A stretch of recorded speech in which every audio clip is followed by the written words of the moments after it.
Oke, baik. Selamat pagi, teman-teman. Hari ini kita akan memulai perkuliahan viktimologi di pertemuan terakhir ya. Ini pertemuan ke-14.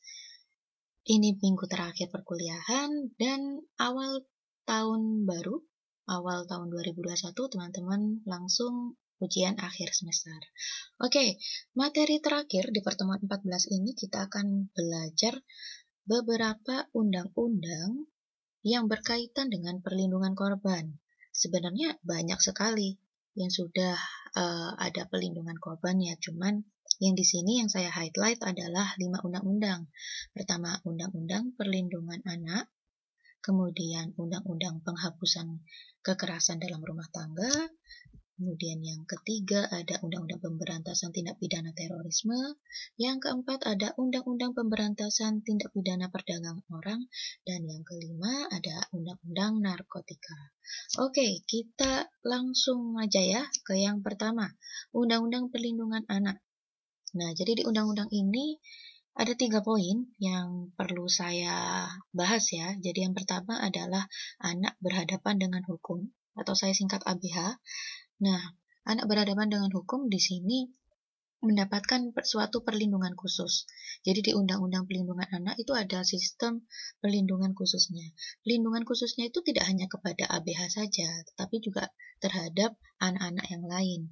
Salah satunya anak penyandang disabilitas, kemudian ada juga anak dalam situasi darurat, kemudian ya intinya ada banyak lah. Kalau teman-teman juga mau lihat di pasal 1 ketentuan umumnya itu perlindungan khusus itu bisa diberikan kepada anak yang ada di situasi atau kondisi tertentu. Nah, ada banyak seperti yang saya sudah sebutkan tadi, hanya beberapa di antaranya. Nah, salah satunya juga adalah anak berhadapan dengan hukum. Ini juga memperoleh perlindungan khusus. Nah, anak berhadapan dengan hukum itu kemudian dibagi menjadi 3. Ada anak pelaku, ada anak korban, ada anak saksi. Nah, tiga macam anak tersebut itu disebut dengan anak yang berhadapan dengan hukum. Ya, walaupun nanti juga ada yang kemudian disebut anak berkonflik dengan hukum. Kalau anak berkonflik dengan hukum itu sama dengan anak pelaku. Dia berkonflik dengan hukum. Makanya itu disebut dengan anak pelaku. Tapi kalau secara umum, secara keseluruhan, anak pelaku, anak korban, dan juga anak saksi itu disebut dengan anak yang berhadapan dengan hukum. Tapi kalau anak pelaku khusus itu nama lainnya juga bisa disebut anak yang berkonflik dengan hukum. Seperti itu. Nah, kita lanjut ke yang nomor 2. Nah, dalam menangani kasus anak itu memang yang diutamakan adalah keadilan restoratif, yaitu adalah penyelesaian secara adil yang melibatkan pelaku, korban, keluarga korban, dan pihak lain yang terkait dalam tindak pidana tersebut dengan menekankan pemulihan kembali pada keadaan semula. Nah, ini restoratif, restore, untuk memulihkan kembali, menekankan pada pemulihan kembali. Nah, ya walaupun keadilan restoratif ini tidak bisa diterapkan pada kasus-kasus keseluruhan gitu. Hanya sifatnya kasuistik. Hanya beberapa kasus mungkin yang bisa diselesaikan dengan keadilan restoratif. Kasus-kasus tertentu tidak bisa dengan keadilan restoratif. Kalau misalnya saya berikan contoh, mungkin keadilan restoratif bisa diterapkan kalau misalnya di kasusnya anak ya, karena kita ini membicarakan perlindungan anak. Misalnya seperti kasus perkelahian atau mungkin penganiayaan antara anak satu dengan anak lain. Itu masih bisa dengan keadilan restoratif.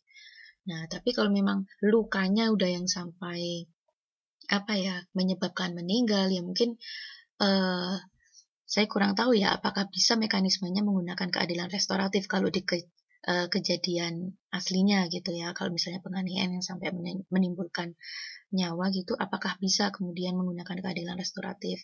Karena memang kadang di pihak korbannya itu merasa tidak adil sehingga membutuhkan penyelesaian ya secara hukum apakah adanya gitu. Nah, jadi keadilan restoratif juga tidak bisa diterapkan pada keseluruhan kasus. Jadi sifatnya kasuistis, hanya kasus-kasus tertentu. Kasus kekerasan seksual pun juga sangat sulit jika menggunakan keadilan restoratif. Keadilan restoratif di sini diartikan kalau misalnya penyelesaiannya kemudian diselesaikan di luar hukum, wah ya itu sulit. Apalagi kasus-kasus kekerasan seksual gitu. Nah, tapi kalau misalnya bisa diselesaikan secara adil melibatkan seluruh pihak, pelaku, korban, keluarganya, dan ada permaafan mungkin, atau mungkin pelaku merasa bersalah, dihadapkan langsung dengan korban, jadi tahu korbannya merasakan seperti ini, merasakan seperti itu, sehingga pelaku merasa bersalah dan tidak akan mengulangi perbuatan lagi. Misalnya kasus pencurian ringan itu sebenarnya bisa keadilan restoratif digunakan. Cuman memang seperti yang saya bilang tadi, tidak bisa semua kasus kemudian diterapkan keadilan restoratif. Hanya kasus tertentu. Oke, teman-teman bisa lihat dan cari referensi online. Banyak kok yang sudah penulis-penulis ahli hukum yang menuliskan tentang keadilan restoratif dan bagaimana sih penerapannya. Nah, itu sudah mulai banyak yang menerapkan seperti menuliskan tentang keadilan restoratif. Oke, kita lanjut ke perlindungan khusus. Nah, perlindungan khusus bagi anak yang berhadapan dengan hukum itu ada di pasal 64 Undang-Undang 2014. Ya, ini salah satunya ini. Perlakuan secara manusiawi dengan memperhatikan kebutuhan sesuai dengan umumnya. Kemudian juga dipisahkan dari orang dewasa. Kemudian juga ada pemberian bantuan hukum dan bantuan lain secara efektif dan seterusnya. Silahkan dicek di pasal 64 Undang-Undang 2014. Di sini memang ada ada 3 undang-undang ya kalau yang berlaku sekarang untuk perlindungan anak. Yang pertama Undang-Undang 23 tahun 2002, kemudian ada perubahan. Yang pertama itu ada di Undang-Undang tahun 2014, nomornya saya lupa. Kayaknya Undang-Undang 35 2014. Silakan dicek dan mohon maaf kalau misalnya ada yang salah ya. Tapi tahunnya benar 2014, kalau nomornya seingat saya 35. Kemudian ada juga undang-undang yang 2016 ini. Nah, kalau yang undang-undang 2016 ini merupakan undang-undang pengesahan dari Perpu nomor 1 tahun 2016 apa ya. Jadi itu perpunya mengatur tentang kebiri. Waktu itu memang ada darurat kekerasan seksual ya, banyak kekerasan seksual yang terjadi termasuk kepada anak. Nah, itu yang kemudian membuat ada kegentingan memaksa sehingga Presiden Joko Widodo mengeluarkan Perpu nomor 1 tahun 2016 dan itu kemudian disahkan menjadi undang-undang. Saya lupa nomornya, pokoknya tahunnya 2016. Ini silahkan teman-teman cek sendiri ya. Nah, jadi di sini memang saya sebut undang-undang tahun 2002, 2014, 2016 gitu. Nah, tapi kalau khusus ini perlindungan khusus itu yang terbaru pasalnya sudah diperbarui di undang-undang yang 2014 gitu. Oke, kita lanjut ke undang-undang penghapusan kekerasan dalam rumah tangga atau undang-undang nomor 23 tahun 2004. Nah, lingkup rumah tangga, teman-teman bisa cek sendiri di pasal 2.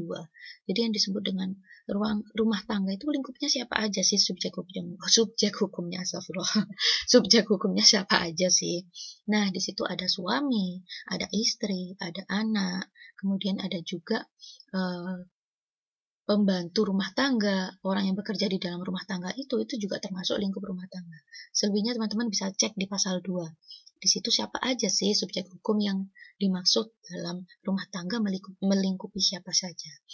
Nah, kemudian bentuk kekerasan yang ada di kekerasan dalam rumah tangga itu yang ada di pasal 5 sampai 9 itu sudah dijelaskan dengan jelas ada kekerasan fisik, kekerasan psikis, kekerasan seksual, hingga penelantaran ekonomi.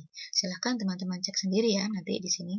Di situ pasal 5 intinya menyebutkan kekerasan 1, 2, 3, 4 yang saya tadi sudah sebutkan. Kemudian pasal 6 itu penjelasan tentang kekerasan fisik, 7 kekerasan psikis, 8 kekerasan seksual, dan 9 penelantaran ekonomi. Seperti itu. Silakan nanti dicek sendiri. Kemudian yang ketiga, hak korban.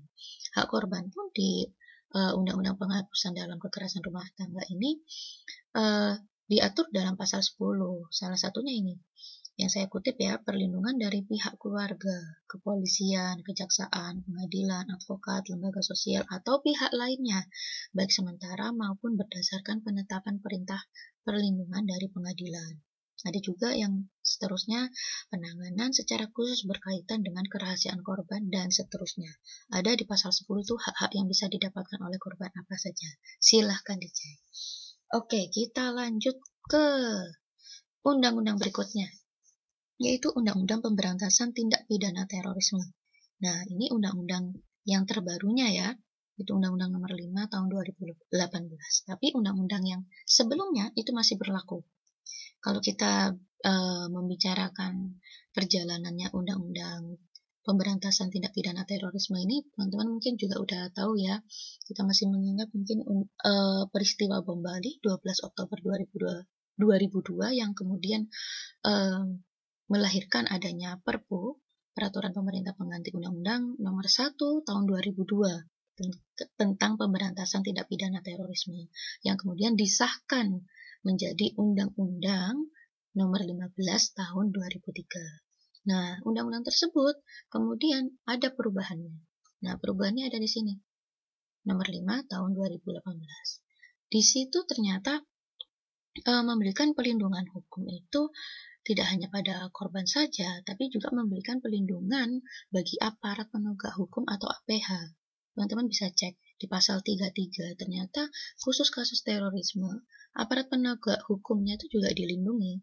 Dari penyidiknya, kemudian dari jaksanya juga, hakimnya juga, kemudian petugas pemasyarakatannya juga, advokatnya, bahkan orang yang memberikan keterangan ahli di dalam pengadilan itu juga bisa diberikan perlindungan berdasarkan pasal 33. Kalau teman-teman juga cek di pasal 34, bentuk perlindungannya apa aja sih? Nah, kalau yang di pasal 34 ini, APH yang dimaksud adalah APH yang khusus ya, hanya hakim, jaksa, dan juga penyidik, dan petugas kemasyarakatan, seingat saya.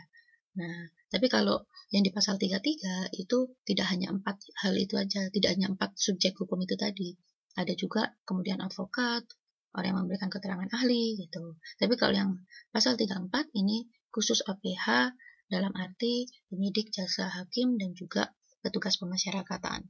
Nah, ini salah satu yang saya kutip, kerahasiaan identitasnya si APH itu juga harus dijaga gitu.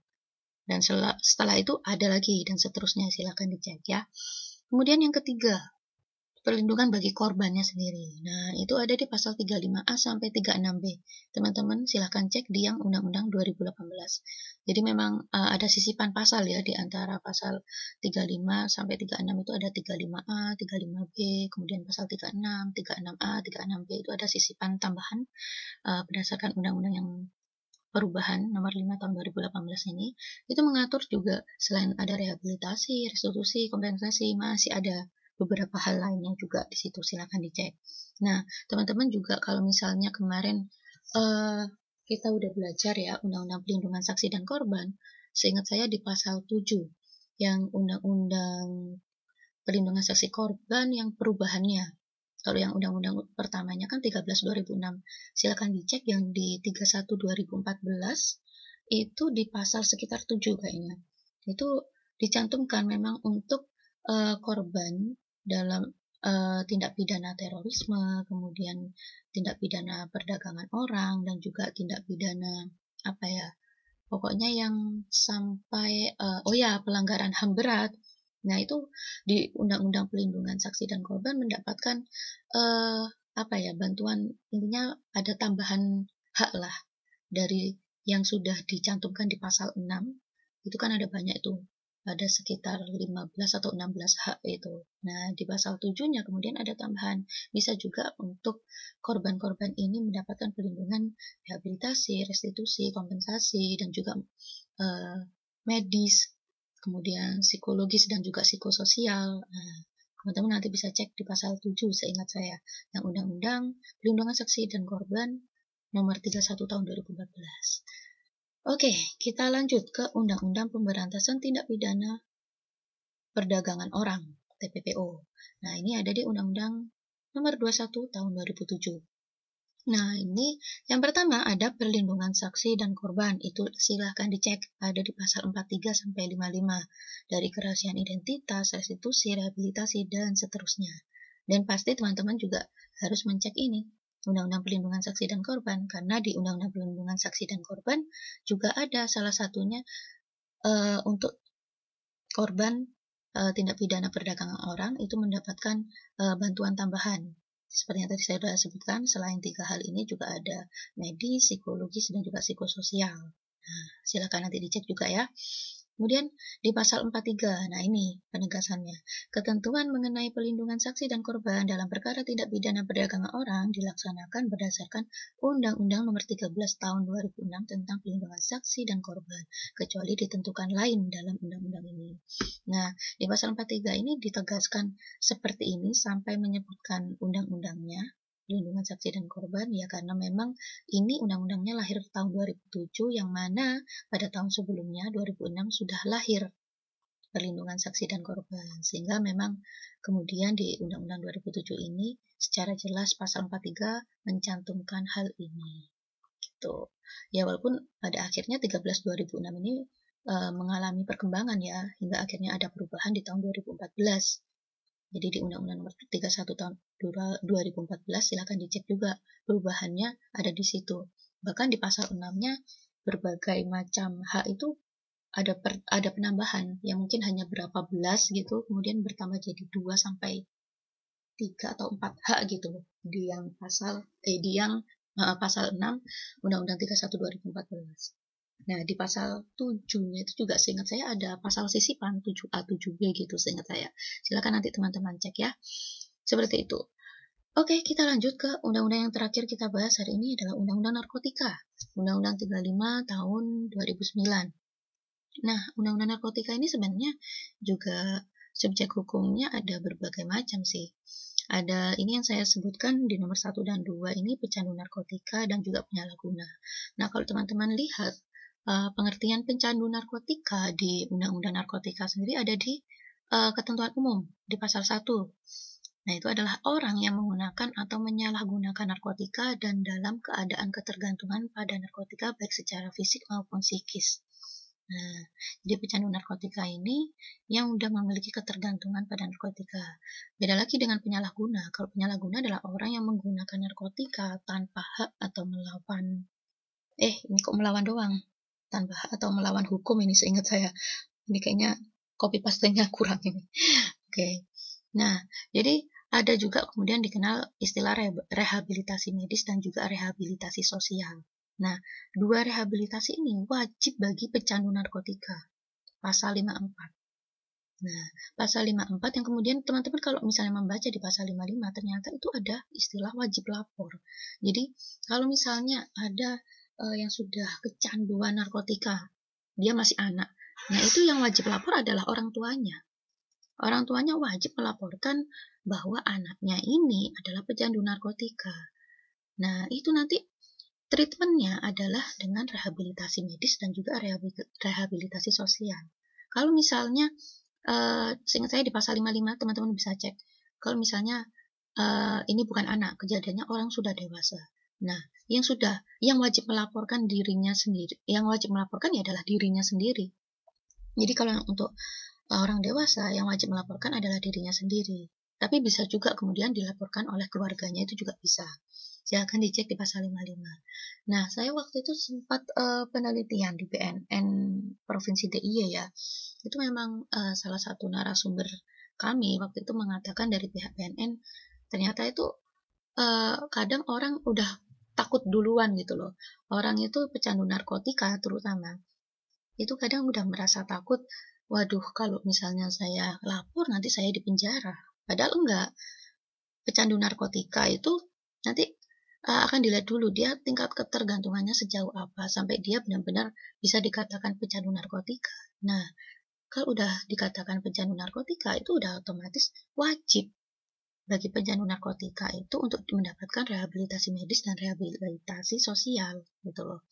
Nah, nanti akan ada melalui putusan atau penetapan dari hakimnya gitu bahwa si yang bersangkutan ini harus direhabilitasi medis dan juga rehabilitasi sosial berdasarkan rujukan dari hasil medisnya seperti apa, hasil psikologisnya seperti apa. Nah, gitu. Nah, nanti akan orang biasanya mengira, wah enak dong ya, nggak di penjara, hanya direhabilitasi. Nah, padahal kalau bagi pecandu narkotika, rehabilitasi itu udah yang sangat berat gitu. Saya juga baru tahu ketika saya mewawancarai pihak BNN, ternyata rehabilitasi itu sakit sekali. mungkin kita melihatnya enak nggak di penjara, dimasukin ke rumah sakit, terus habis itu direhabilitasi, dapat makan gratis dan sebagainya. Mungkin kita orang awam akan berpikiran seperti itu, padahal sebenarnya itu udah hampir kayak hukuman gitu loh.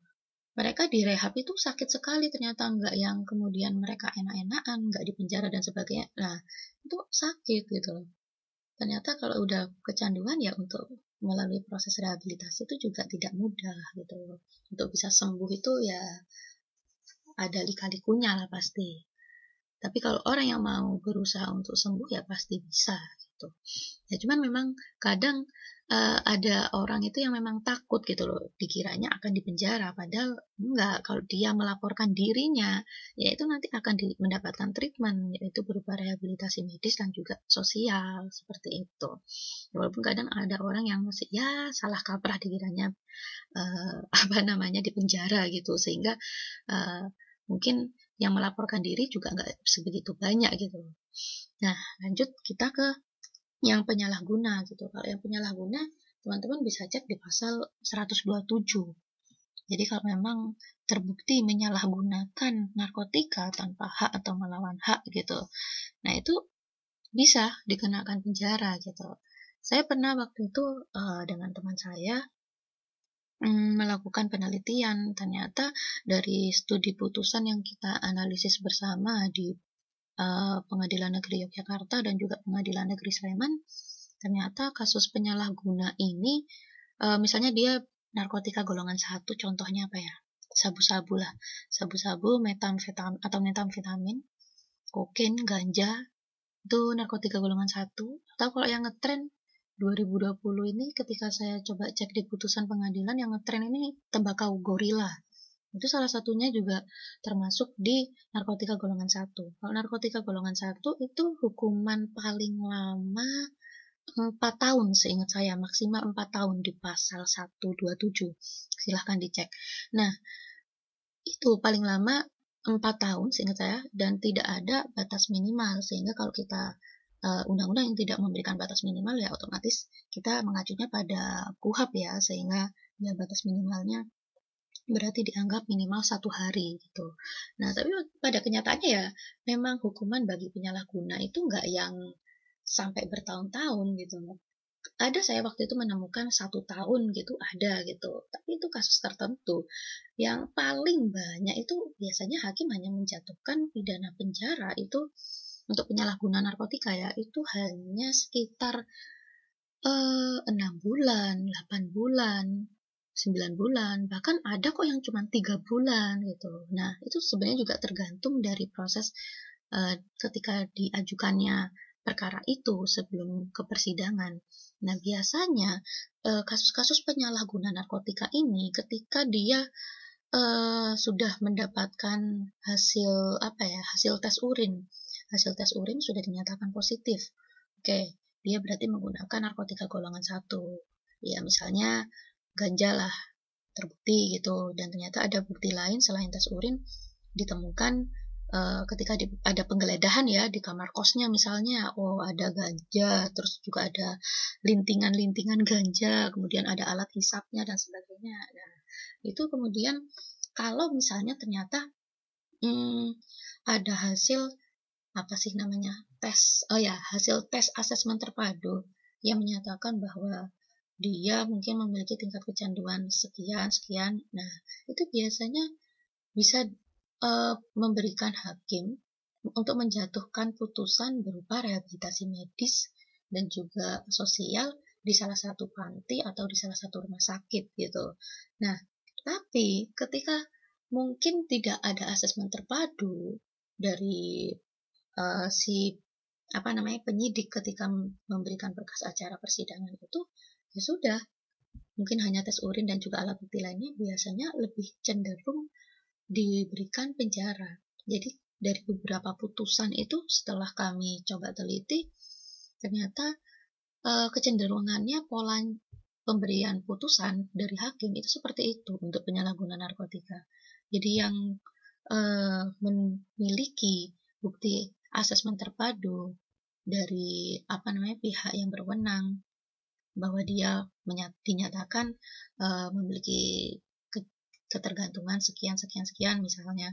Nah, itu ternyata memudahkan dia untuk bisa diberikan putusan berupa rehabilitasi gitu. Tapi kalau yang cuman mendapatkan alat buktinya berupa barang buktinya berupa tes urin, hasil tes urin, atau mungkin kayak yang lintingan ganja dan sebagainya tanpa adanya hasil tes asesmen terpadu, itu biasanya malah ya dijatuhkannya penjara gitu. Ya walaupun dijatuhkan penjara mungkin hanya 6 bulan, 8 bulan, cuman pola kecenderungannya seperti itu. Ternyata ada tidaknya asesmen terpadu dari pihak yang berwenang itu ternyata berpengaruh juga gitu. Kalau ada asesmen terpadunya, lebih diberikan penjatuhan hukuman berupa rehabilitasi. Tapi kalau misalnya tidak ada, itu lebih diberikan ke penjara. Ya walaupun penjaranya mungkin hanya sebentar ya, hanya berapa bulan gitu. Nah itu sih, saya sharing hasil penelitian saya dengan teman saya ya waktu itu terkait analisis beberapa putusan di PN Yogyakarta juga PN Sleman. Seperti itu sih.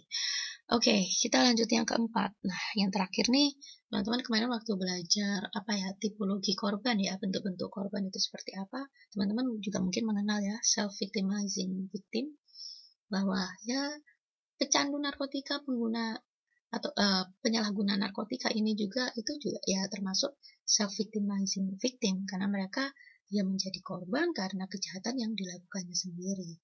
Ya ini salah satu tipologi korban yang bisa dimasukkan untuk pecandu narkotika atau penyalahguna narkotika juga. Oke, teman-teman, mungkin ini yang bisa saya sampaikan ya. Semoga bisa bermanfaat. Referensi mata kuliah hari ini diambil dari bukunya Bapak Bambang Waluyo dan juga dari peraturan perundang-undangan yang berlaku yang sudah saya jelaskan tadi. Oke, terima kasih. Semoga memberikan kemanfaatan bagi teman-teman di pertemuan terakhir ini. Selamat belajar juga untuk mempersiapkan ujian akhir semester di awal tahun 2021 nanti, bulan Januari. Oke, saya akhiri. Terima kasih atas atensinya. Wassalamualaikum warahmatullahi wabarakatuh. Good luck!